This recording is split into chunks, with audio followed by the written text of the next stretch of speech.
యిర్మీయా గ్రంథము 51వ అధ్యాయము.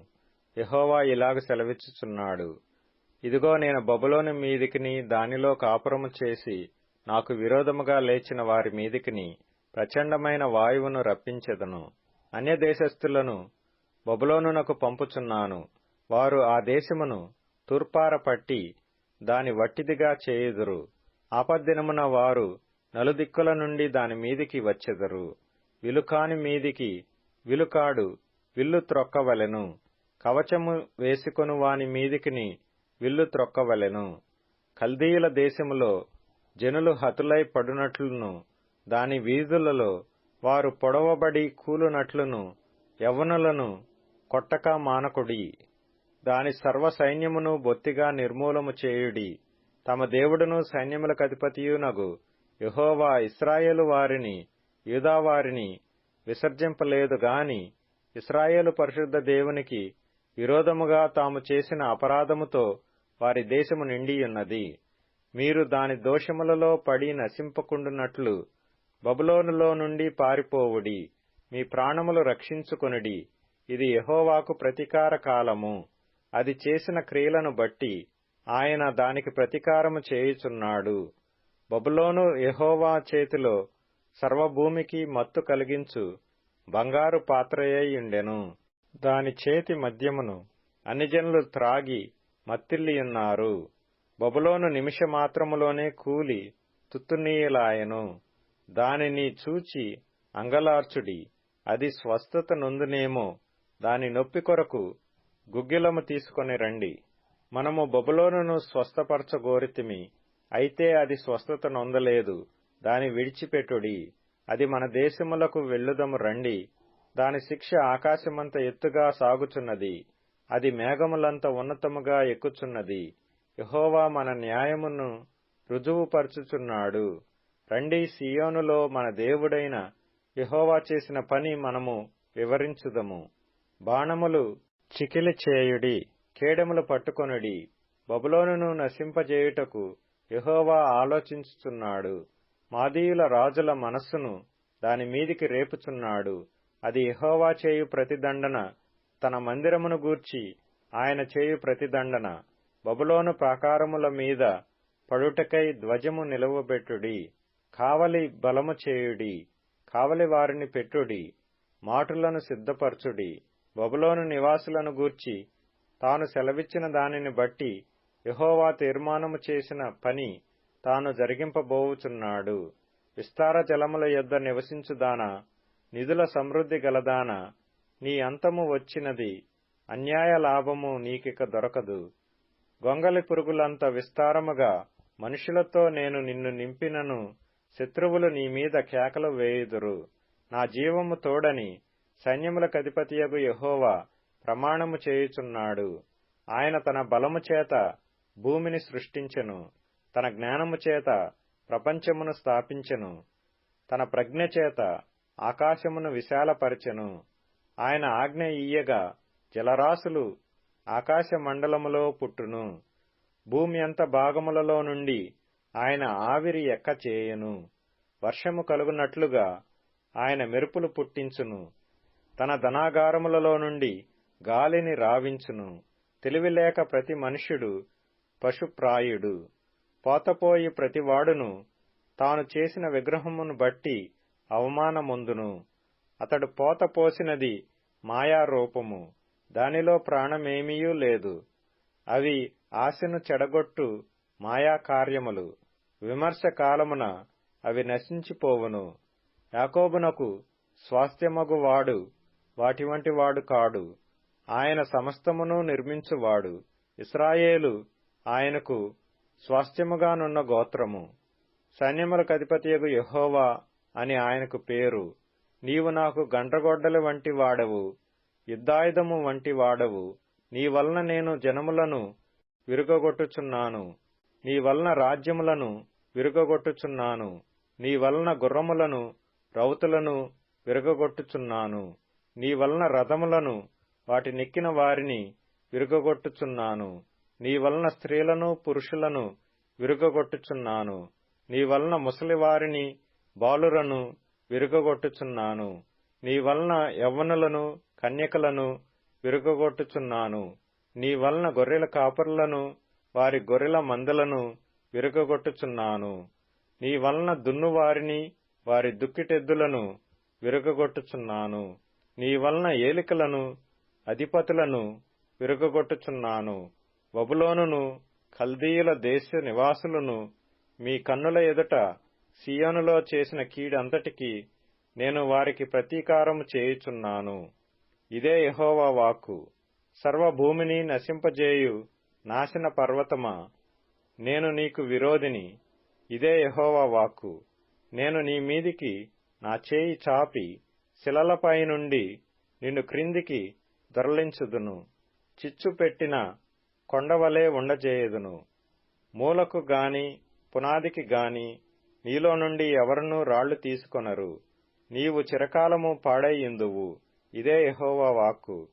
దేశంలో ధ్వజముల నెత్తుడి, జనములలో బాకానాదము చేయుడి. దాని మీదికి పోవుటకై జనములను ప్రతిష్ఠించుడి. దానిమీద పడుటకై అరారాతు, మిన్నీ, అష్కనజు అను రాజ్యములను పిలిపించుడి.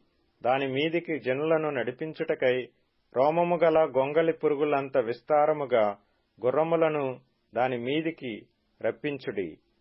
దాని మీదికి పోవుటకై మాదీయుల రాజులను, వారి అధిపతులను, వారి ఏలికలను, అతడు ఏలుచుండు సర్వదేశమును, జనులనందరినీ ప్రతిష్ఠించుడి. భూమి కంపించుచున్నది, నొప్పిచేత అది గిజగిజలాడుచున్నది. ఒక్క నివాసియు లేకుండా బబులోను దేశమును పాడుగా చేయవలనని బబులోనును గూర్చిన యెహోవా ఉద్దేశము స్థిరమాయెను. బబులోను పరాక్రమవంతులు యుద్ధము చేయక మానుదురు. వారు తమ కోటలలో నిలుచుచున్నారు. వారి పరాక్రమము బలహీనత ఆయను. వారును స్త్రీల వంటి వారైరి. వారి నివాస స్థలములు కాల్చబడుచున్నవి.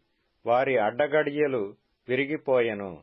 అతని పట్టణమంతయు పట్టబడును. కోనేటి దూలములను జమ్మును అగ్నిచేత కాల్చబడును. దాని యోధులు దిగులుపడిరి అని బంట్రౌతు వెంబడి బంట్రౌతును, దూత వెంబడి దూతయు పరిగెత్తుచు బబులోను రాజునకు తెలియజేతురు. దాని రేవులు శత్రువశమాయెను. ఇశ్రాయేలు దేవుడును సైన్యములకధిపతియునగు యెహోవా ఇలాగు సెలవిచ్చుచున్నాడు. బబులోను పురము చదరము చేయబడిన కళ్ళము వలె ఆయెను. ఇక కొంతసేపటికి దానికి కోతకాలము వచ్చును. బబులోను రాజైన నెబుకద్రెజరు మమ్మును మృంగివేసెను, మమ్మును నుగ్గు చేసెను, మమ్మును వట్టికుండ వలె ఉంచియున్నాడు. భుజంగము మృంగునట్లు మమ్మును మృంగెను. మా శ్రేష్ఠ పదార్థములతో తన పొట్ట నింపుకొని మమ్మును పారవేసియున్నాడు. నాకును నా దేహమునకును చేయబడిన హింస బబులోను మీదికి ప్రతీకార రూపముగా దిగునుగాక అని సీయోను నివాసి అనుకొనును. నా ఉసురు కల్దీయ దేశ నివాసులకు తగులునుగాక అని యెరూషలేము అనుకొనును. యెహోవా ఇలాగ సెలవిచ్చుచున్నాడు. ఆలకించుము, నీ వ్యాజ్యమును నేను జరిగించుదును. నీ నిమిత్తము నేనే పగ తీర్చుకొందును. దాని సముద్రమును నేనెండకట్టుదును. దాని ఊటను ఇంకిపోజేయుదును. బబులోను నిర్జనమై కసువు దిబ్బలుగా ఉండును. నక్కలకు నివాస స్థలమగును. అది పాడై ఎగతాళికి కారణముగా ఉండును. వారు కూడి సింహముల వలె బొబ్బరింతురు. సింహముల పిల్లల వలె గుర్రుపెట్టుదురు. వారు సంతోషించి మేలుకొనక చిరకాలము నిద్ర నొందునట్లు వారు దప్పిగొనగా వారికి మద్యమునిచ్చి వారిని మత్తిల్లజేసెదను. ఇదే యెహోవా వాక్కు. గొర్రెపిల్లలు వదకుపోవునట్లును, మేకపోతులును పొట్టేళ్లును వదకుపోవునట్లును వారిని వదకు రప్పించెదను. శేషకు పట్టబడెను. జగత్ప్రసిద్ధమైన పట్టణము పట్టబడెను. బబులోను జనములకు విస్మయాస్పదమాయెను. సముద్రము బబులోను మీదికి వచ్చెను. ఆమె దాని తరంగముల ధ్వనితో నిండుకొనెను. దాని పట్టణములు పాడుగాను, ఎండిన భూమిగాను, అరణ్యముగాను, నిర్మానుష్యమైన భూమిగాను ఉండెను. ఏ నరుడునూ దాని మీదుగా ప్రయాణము చేయడు. బబులోనులోనే బేలును శిక్షించుచున్నాను. వాడు మృంగిన దానిని వాని నోట నుండి కక్కించుచున్నాను. ఇక మీదట జనములు వాని యొద్దకు సమూహములుగా కూడి రావు. బబులోను ప్రాకారము కూలును. నా జనులారా, మీరు దానిలో నుండి బయటకు వెళ్ళుడి. యెహోవా కోపాగ్ని నుండి తప్పించుకొనుడి. మీ ప్రాణములను రక్షించుకొనుడి. ఏటేటా వదంతి పుట్టుచూ వచ్చును. దేశములో బలాత్కారము జరుగుచున్నది. ఏలిక మీద ఏలిక లేచుచున్నాడు. దేశములో వినబడు వదంతికి భయపడకుడి. మీ హృదయములలో దిగులు పుట్టనీయకుడి. రాబోవు దినములలో నేను బబులోను యొక్క చెక్కిన విగ్రహములను శిక్షింతును. దాని దేశమంతయు అవమానము నొందును. జనులు హతులై దాని మధ్యను కూలెదరు. దానిని పాడుచేయువారు ఉత్తర దిక్కు నుండి దాని యొద్దకు వచ్చుచున్నారని ఆకాశమును భూమియు వాటిలోని సమస్తమును బబులోను గతిని గూర్చి సంతోషించును. ఇదే యెహోవా వాక్కు. బబులోను ఇశ్రాయేలులో హతులైన వారిని కూలజేసినట్లు సర్వభూమిలో బబులోను నిమిత్తము హతులైన వారు కూలుదురు. ఖడ్గమును తప్పించుకొనువారులారా, ఆలస్యము చేయక వెళ్ళుడి. దూరము నుండి మీరు యెహోవాను జ్ఞాపకము చేసుకొనుడి. యెరూషలేము మీ జ్ఞాపకమునకు రానియుడి. మేము దూషణ వాక్యము విని సిగ్గుపడియున్నాము. అన్యులు యెహోవా మందిరపు పరిశుద్ధ స్థలములలోనికి వచ్చియున్నారు. మా ముఖములు తెల్లబోవుచున్నవి. ఇదే యెహోవా వాక్కు. రాబోవు దినములలో నేను బబులోను యొక్క విగ్రహములను శిక్షింతును. ఆమె దేశమందంతటను గాయపరచబడిన వారు మూల్గుదురు. బబులోను తన బలమైన ఉన్నత స్థలములను దుర్గములుగా చేసుకుని ఆకాశమునకు ఎక్కినను పాడుచేయువారు నా యొద్ద నుండి వచ్చి దానిమీద పడుదురు. ఇదే యెహోవా వాక్కు. ఆలకించుడి. బబులోనులో నుండి రోదన ధ్వని వినబడుచున్నది. కల్దీల దేశములో మహానాశన ధ్వని వినబడుచున్నది. యెహోవా బబులోనును పాడుచేయుచున్నాడు.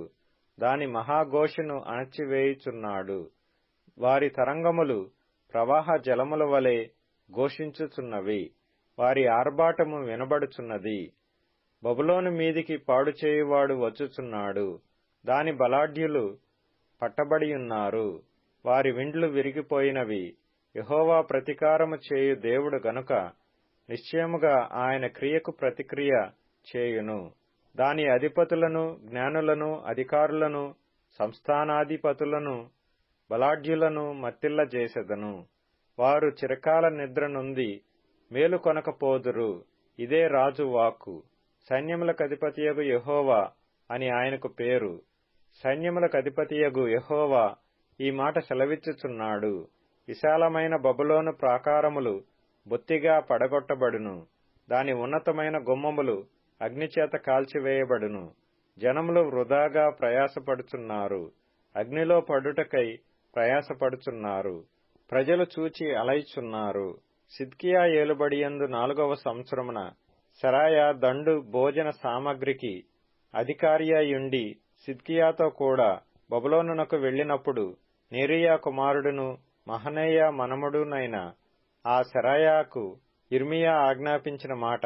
యిర్మీయా బబులోను మీదికి వచ్చు అపాయములన్నిటినీ, అనగా బబులోనును గూర్చి వ్రాయబడిన ఈ మాటలన్నిటినీ గ్రంథములో వ్రాసెను. కాగా యిర్మీయా సెరాయాతో ఇట్లనెను: నీవు బబులోనునకు వచ్చినప్పుడు ఈ మాటలన్నిటినీ చదివి వినిపించవలెను.